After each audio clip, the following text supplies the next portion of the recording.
Hello दोस्तों, मैं हूं कपिल और आप देख रहे हैं मोटिवेशनल क्विट्स।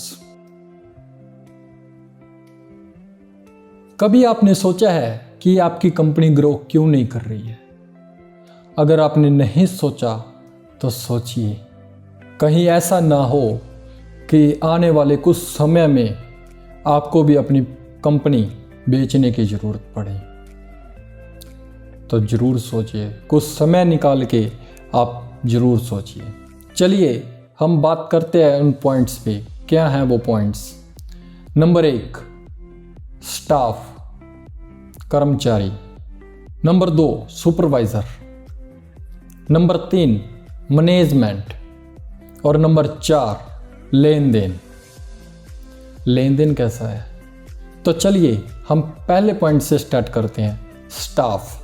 सबसे पहले आपको जानना होगा अपने स्टाफ के बारे में कि वो आपका स्टाफ आपकी कंपनी में खुश होके काम कर रहा है या फिर ना खुश होके काम कर रहा है। क्या वो आपके बर्ताव से खुश है या ना खुश है?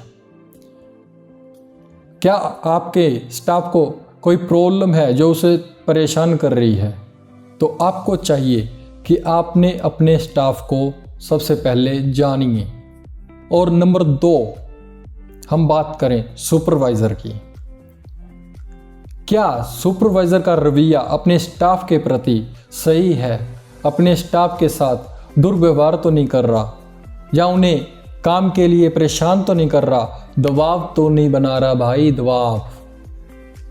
क्योंकि एक स्टाफ को रिलैक्सेशन बहुत ज़रूरी है। जितना दिमाग रिलैक्स होगा उतना ज़्यादा स्टाफ काम करेगा। जितनी रिलैक्सेशन स्टाफ को मिलेगी उतना ही वो काम बढ़िया करेगा और ज़्यादा करेगा। Number 3, management. क्या मैनेजमेंट अपनी कंपनी का ध्यान नहीं रख रही है, अपने स्टाफ का ध्यान नहीं रख रही है? क्या अपने स्टाफ की प्रॉब्लम का सलूशन नहीं कर रही है?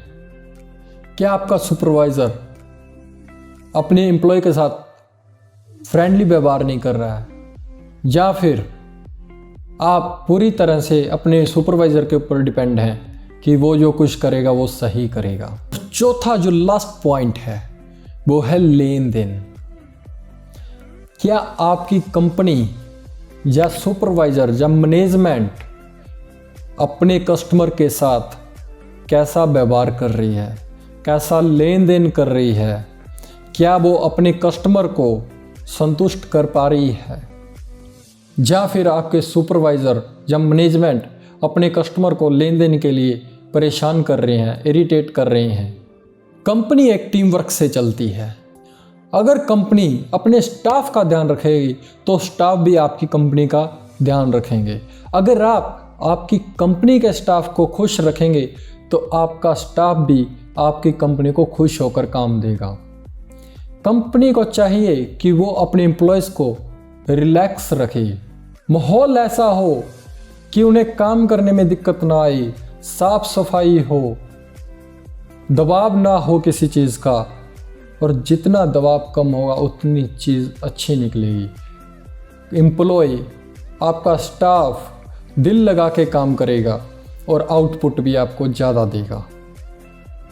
आउटपुट ज़्यादा ना निकलने का कारण है कि कहीं ना कहीं आपका स्टाफ दबाव में है और आपको बता नहीं पा रहा है क्योंकि आपकी कंपनी ने डर पैदा कर रखा है।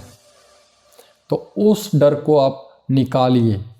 एम्प्लॉय आपके साथ खुल के बात करे, कोई राय दे कि हाँ हम कंपनी के लिए ऐसा कुछ कर सकते हैं।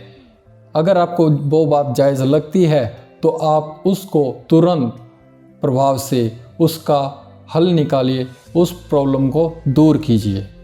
अगर कोई कर्मचारी आपकी कंपनी छोड़कर जा रहा है तो आप सोचिए कि वो क्यों जा रहा है, क्या रीज़न है भी इतनी बड़ी कंपनी को वो छोड़ के क्यों जा रहा है, आखिर क्या वजह है? आप उससे एक बार राय कीजिए।